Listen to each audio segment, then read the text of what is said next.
morning again. So, I get to do the introduction, and I'm going to lead this way. 9 of us went up there, 5 of whom are under the age of 19 at least.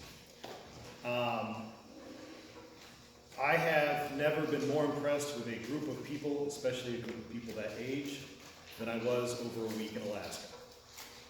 Sunday we got there, we had essentially our Sunday evening to ourselves. We went and saw something where if the Almighty was going to show off, it's somewhere in the middle of Alaska. And he certainly did in the glacier we went to go see. It was a useful time for us to kind of gel as a team, because at 0800 on Monday, we went to work. And over the 120 hours between Monday and Friday, your youth spent 76 of them working. They worked in the rain, they lifted heavy things, they carried heavy things, they worked in the bugs and the heat. They cut a trail. I don't know if any of you have ever had to do that before. It's hard, it's long, and it's not fun. I didn't hear a single complaint. Tuesday, we did the mobile food bank. That was almost entirely in the rain. Again, all smiles, no complaints. I'll be honest with you, I couldn't get a group of 19-year-old airmen to do something like that without complaining. So I was enormously impressed.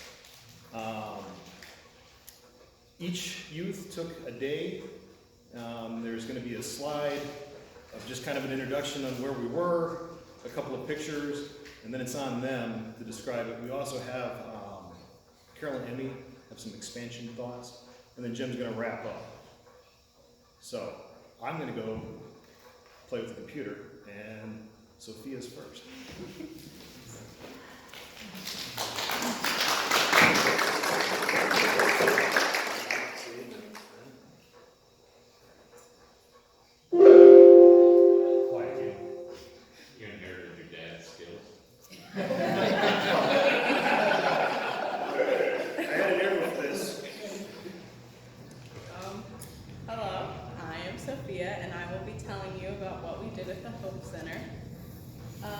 So the Hope Center is an organization inspired by the love of Jesus.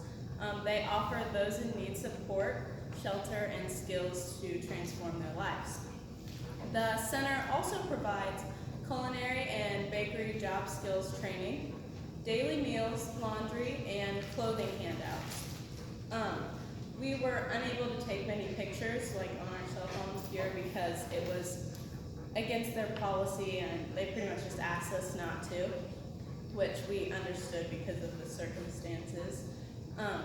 But I know Autumn brought her Polaroid camera and offered to take pictures of the ladies there so they could have a picture of themselves to carry around. So she did that, and then the girls in our group, we did a craft with the women who were staying there. And we brought little blue notebooks and some cards that they could cut stuff out and glue it onto the notebook, and also some stickers so they could decorate them and make them their own. And then Autumn, Evie, and I wrote some of our favorite Bible verses in some of the notebooks so that if they got it and they just open it up, it's like, oh, wow, that's nice, you know? And then now, the gentlemen in our group were asked to do a few other things because they weren't allowed to be with us, I guess, because they were asked not to. So they did things like handing out clothes to whoever came up and asked, and they also would give them something to drink and some pastries as well, I think. I wasn't there, so I don't know very much. But then before we left, the whole group did a small devotion type thing and sang some hymns with them. And for me, being at the Hope Center was a real eye-opener, and I think it was for all of us. It definitely changed the way that I view things, and I feel very blessed and grateful for everything I have and have been offered in this world. And I personally would like to say thank you to everyone who donated money so we could have this opportunity to go on this trip and to give back to people who need it.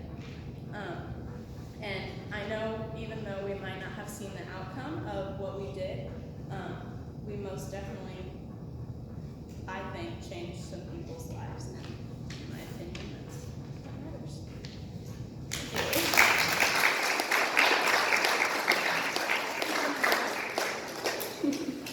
Yeah, I changed the order a little bit, Jim, sorry. It's Carol's turn. Yeah, that worked.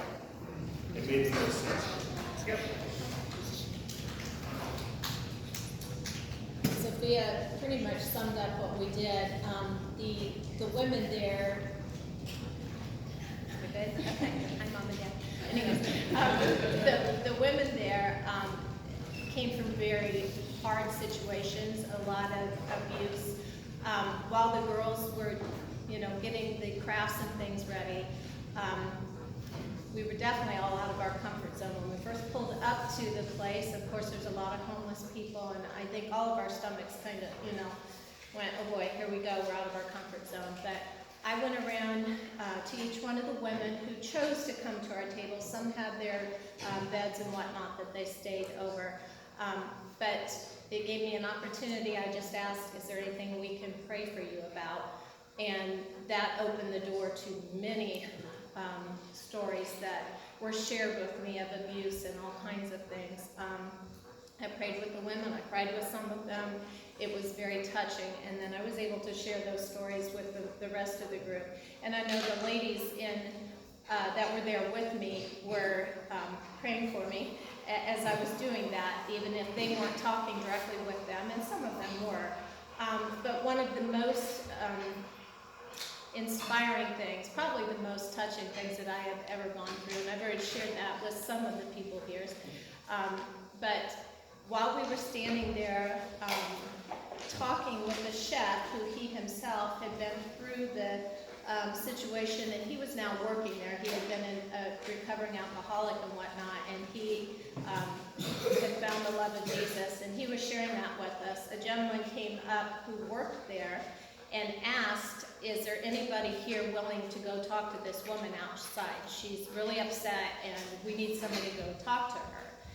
And of course, my first thought was, who's going to do that? And I'm looking around and I'm thinking, okay, God is calling, I will go. But I had no idea what I was getting myself into.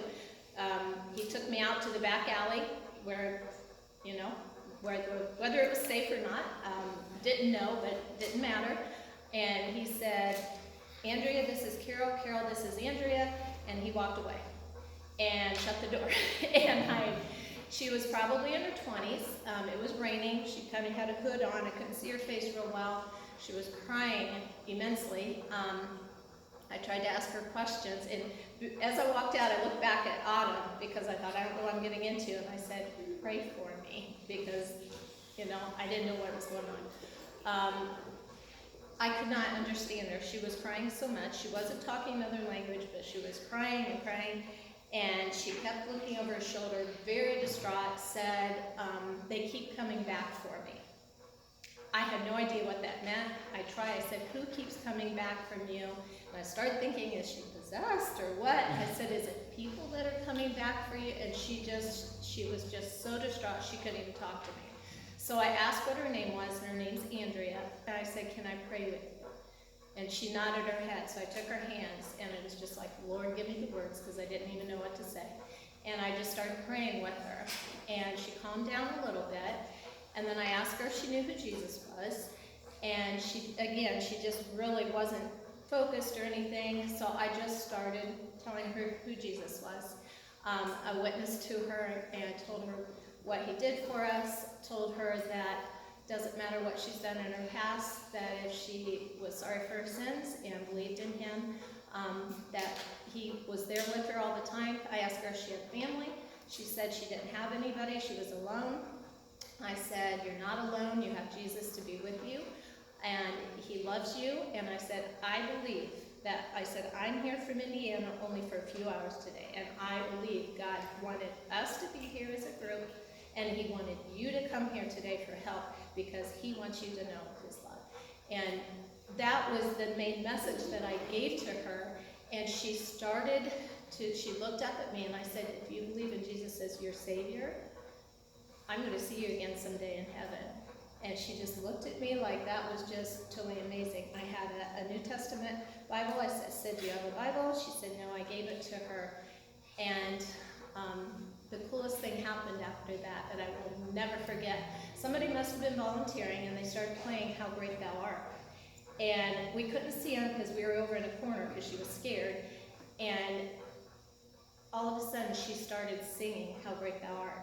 So I grabbed her hands, and we sang at the top of our lungs How Great Thou Art together. And when we were done, she started bawling. And I said, Andrea, how do you know that song? And she said, my parents. I don't know if she lost her parents to death, if she ran away, I don't know. But I said, that's wonderful. And then she just bawled. He went on to sing the second verse. So I sang the second verse while she cried. And when it was done, she had this total peace about her. And she looked at me, I said, Andrea, how are you feeling? And she smiled. And I said, that is the peace that Jesus can give you. I said, you're still going to have problems in this world, but that's the peace that Jesus will give to you. And she smiled, and I hugged her, told her to come back because they could possibly help her and take her in as an abused person or whatnot. And we parted our ways, but it was the neatest experience. And there was, of the second song we sang today, the last verse, it talks about the joy and all of that. And I read that today, and I lost it because, of course, I thought of Andrea. But please keep her in your prayers. Her name's Andrea, and I told her I would pray for her every day, and I have. So many other stories of women who had very touching stories, but that's the one I really wanted to share with you. And this group of kids, I agree with her, absolutely fantastic. Worked great. They got along well together. They didn't complain. They did hard work, and I'm really proud of you guys. So good job.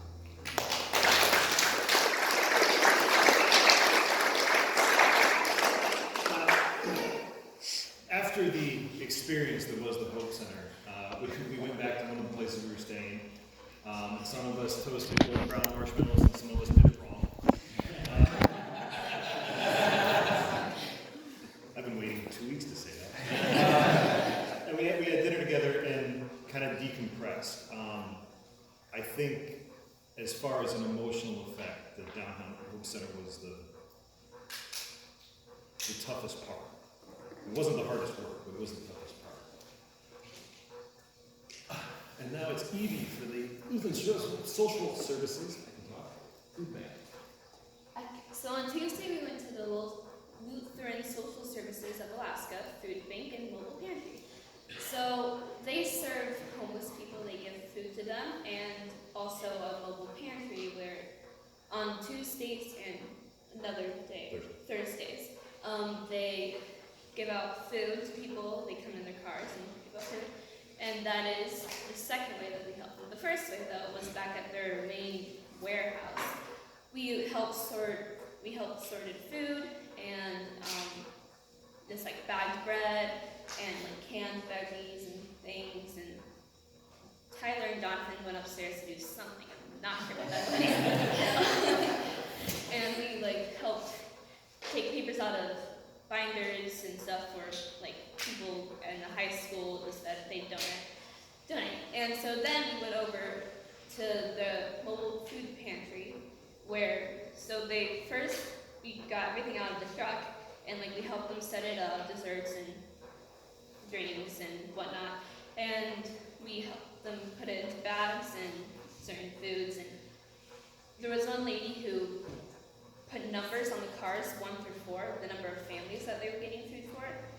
And we would give out the food to them when they came along. We would give out, Tyler and Jonathan, and like they would bring out fruits and some other things in a box or a bag, and they would put them in the cars, and like they would have other things, and like they had Mountain Dew, fish.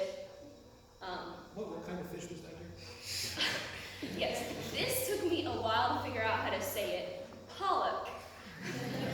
A very big explanation, and it took me multiple cars to figure out how to say this word. The so Paul and then uck, Paul uck. Eventually I got it. So pollock and other foods, and we gave them to the cars.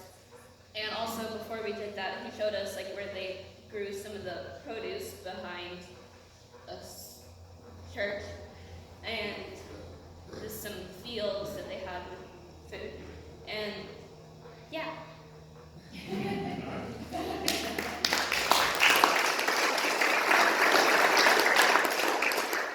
There was let's see, it was what, 1,400 bottles of Mountain Dew, Jim? 1390. Yes, and Jim got to carry most of those.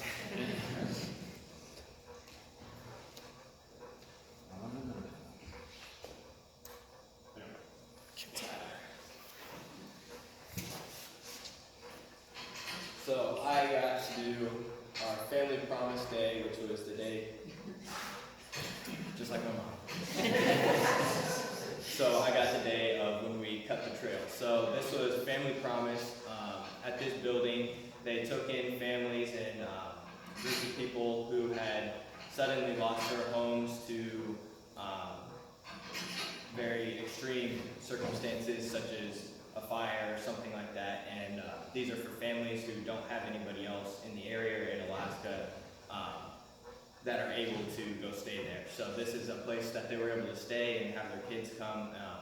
And the main job here was to create a safe trail for the kids that are staying at these or at this place to be able to have fun and obviously not fall or have dangers of other people around. So we started with the adult males. They went to the store and they got a hatchet for us and a machete and a bunch of gloves because it was dirty and we were in the woods straight out on a hill. So they got that and we went and started. There were some clippers and shovels and pretty much a group that had come before us a couple months before had started just a short part of the trail.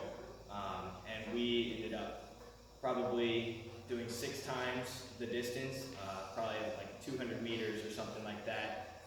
We had to have the adults, Kirk and Jim went up ahead with the machete and they were cutting down trees with the saw and the big stuff.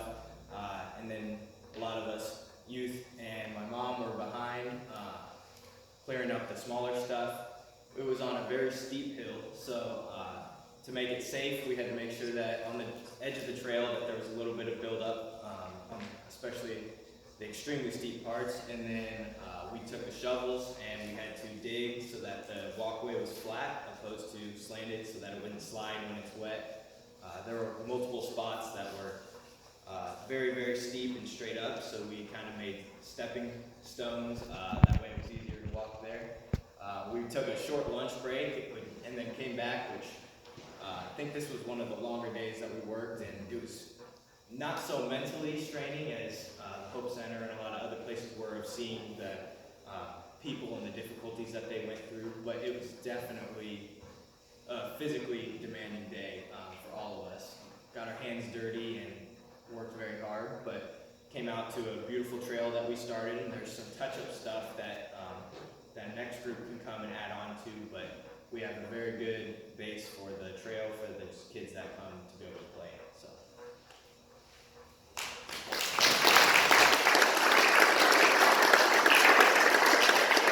I gotta tell you this, we knew we were in Alaska because I could walk around the store with the machete and the hatchet, but I had to go get someone to unlock the case to get the gloves out.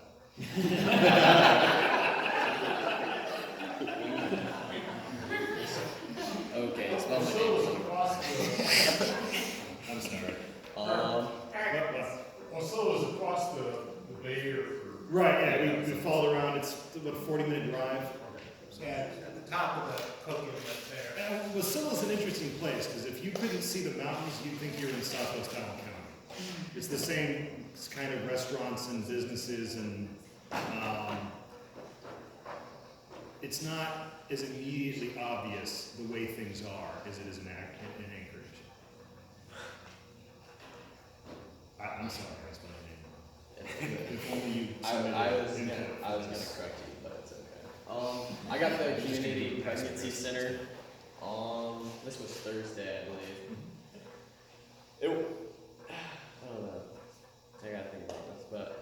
used to be like an abortion clinic, and they turned it into a community pregnancy center to help families not change their mind, but go with having a child.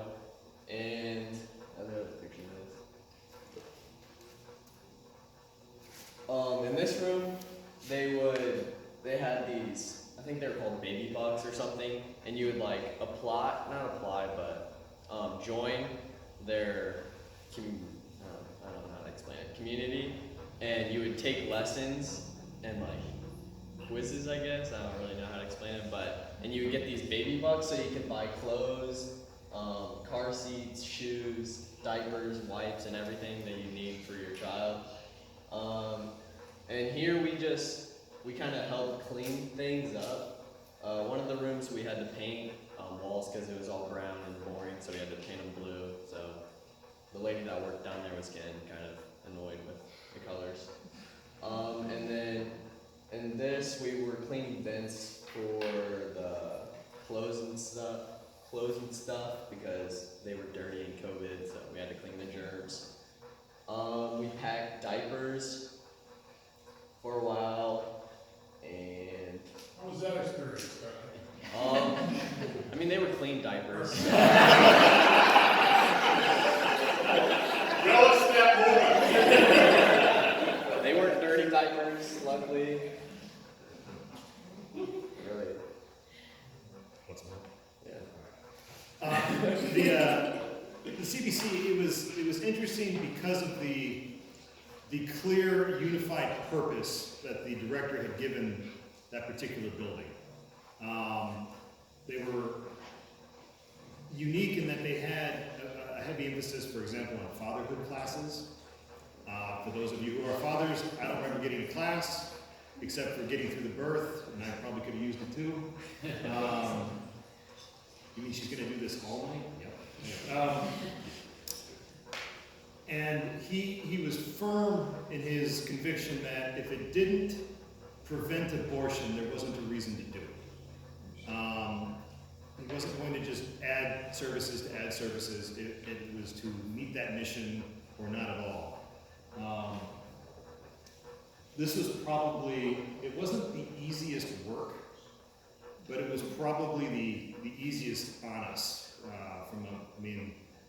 I don't remember, there was nobody there except for the staff, and we were given a list of chores. We knocked them out, and we found more stuff to do. And we knocked those out, and I think that was one of the days we left because they brought up things for us to do. Yeah. Anybody else? No, Tyler's beginning the applause.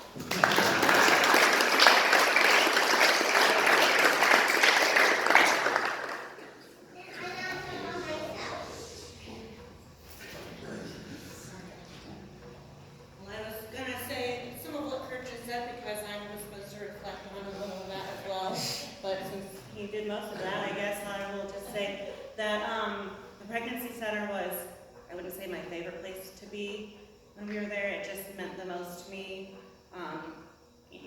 We're all against abortion, and they said that they do try to send people that don't necessarily want their children to the adoption agency, but unfortunately the adoption agency over there, it's not Christian based, and so they do tend to give children to any couples, even if they're the same gender. So they are trying to work on getting a faith-based one somewhere eventually, from what I remember, from what I recall.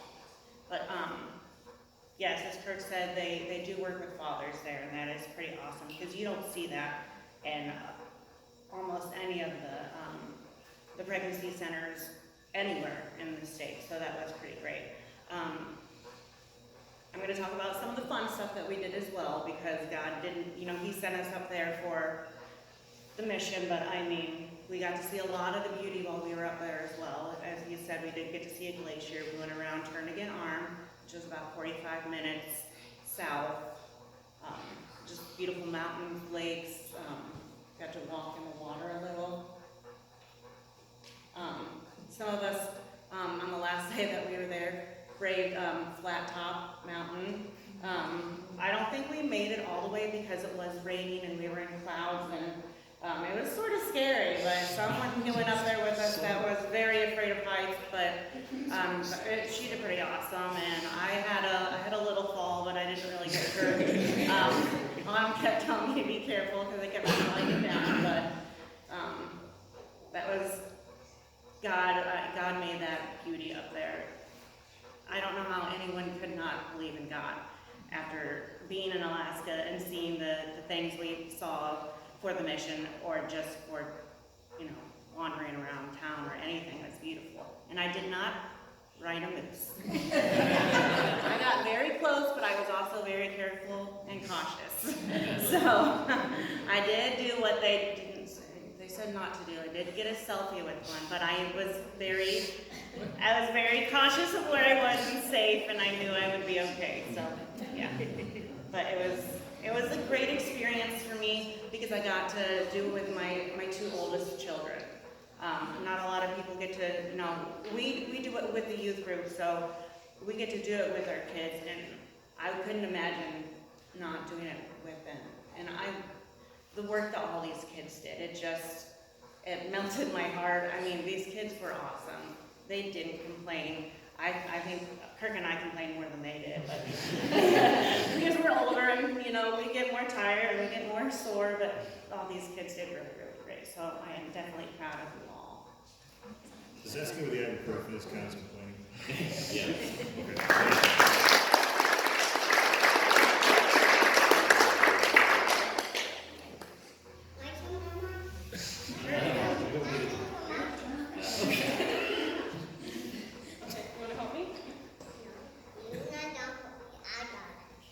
Okay. Do you want me to do it?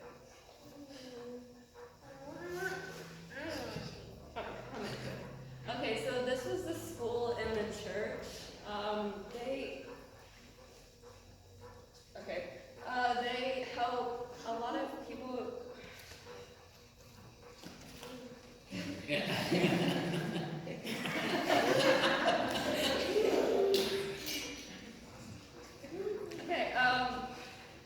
the church is open to anyone in the area, and the school is preschool to 8th grade, I believe. While we were there, we helped repaint the parking lot, and we did a lot of landscaping. Carol did a lot of landscaping. We also helped them clear out the roof, and Jonathan stood up there and cleared out anything you can see from the bottom of the school. And I don't know if we did much else than that, but that took almost all day, so yeah. That was the most physically exhausting. Yeah, this was the hardest, I think. The hardest This is work the there. roof, if you guys didn't catch it, this is the roof of the building, not down below. Yeah, they're asking. And if- Oh my gosh, it was everywhere. I went up there and I was like, oh no.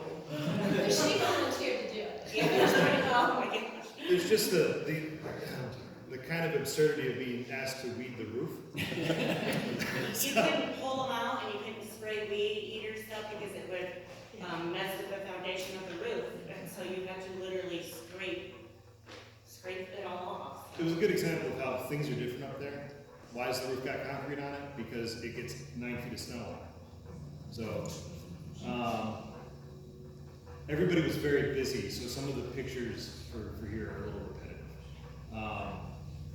These are the 3 I got sent for it. We do have a slideshow that has more pictures of this. And there's actually a really good before and after one as well. Excuse me. Because we pretty much cleared the front part, all of it.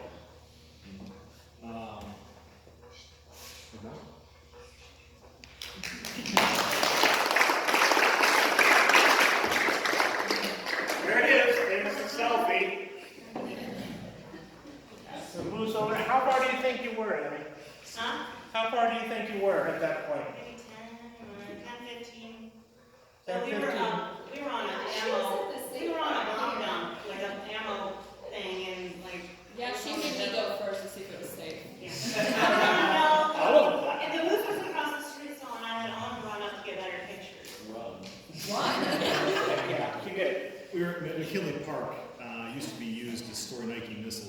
during the Cold War. So she's on top of an animal revetment.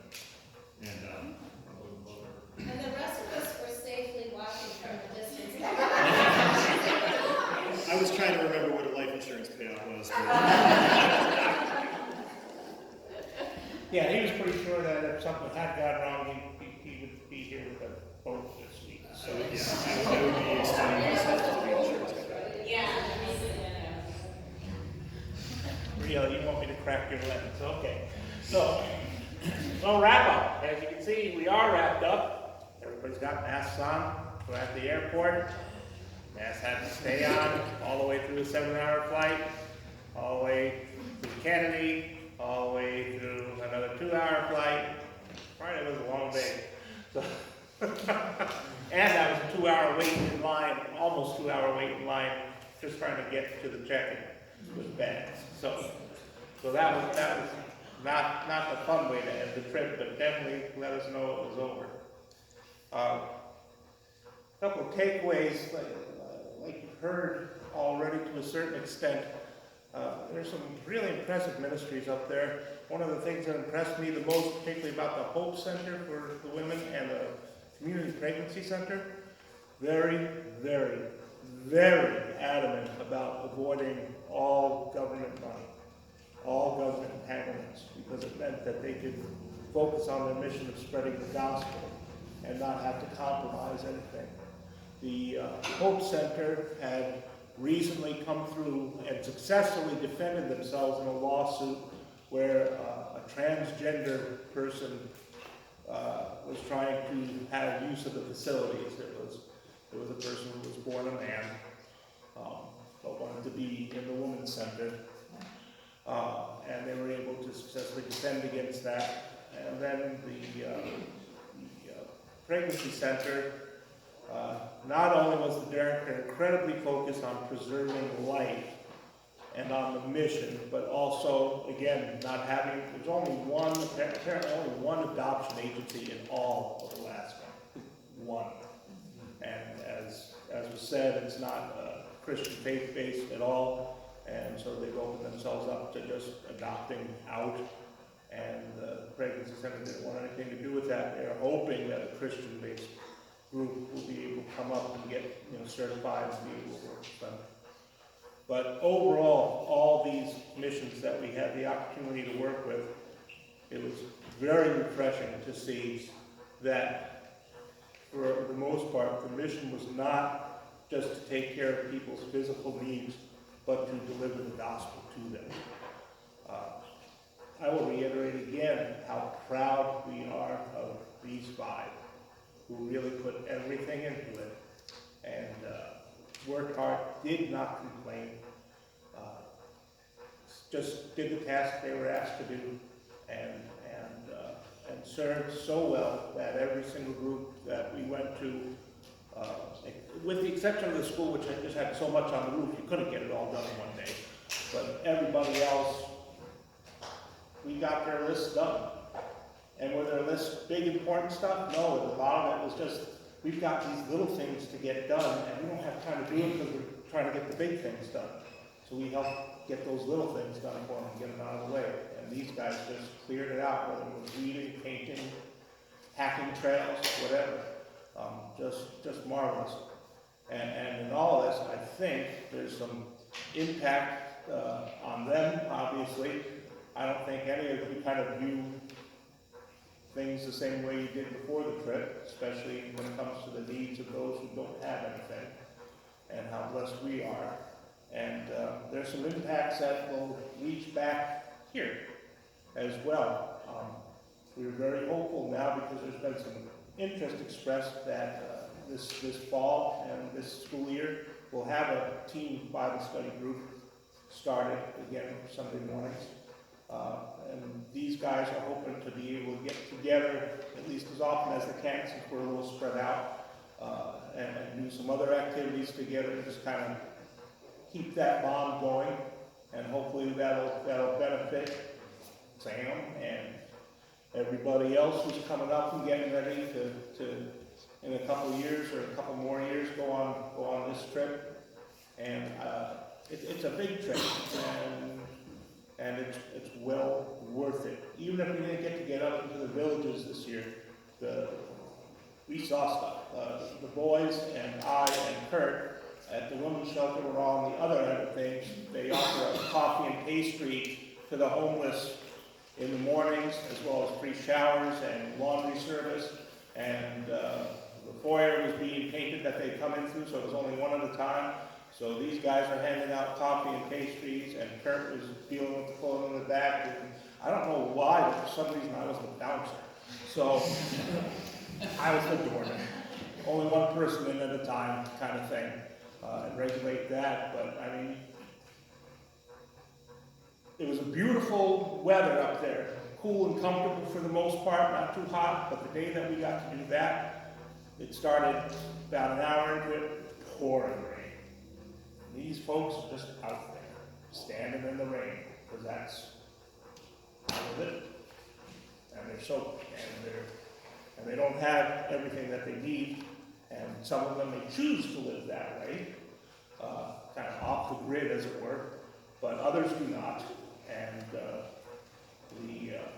all of the staff that were there were very much focused on why they were there. That it wasn't just to provide those physical needs and just help them get a little break from the conditions that they were in, but to show the gospel through their actions and tell it to them directly when they got into conversations. And that was a very impressive thing as well. Thank you for helping us get up there this year, and we hope to do it again. And I think it's one of the things that really sets this congregation apart in its size, that can go ahead and do this kind of mission. It certainly will have broad-reaching impact as these guys continue to grow and go out in the world, and hopefully help impact us here as well.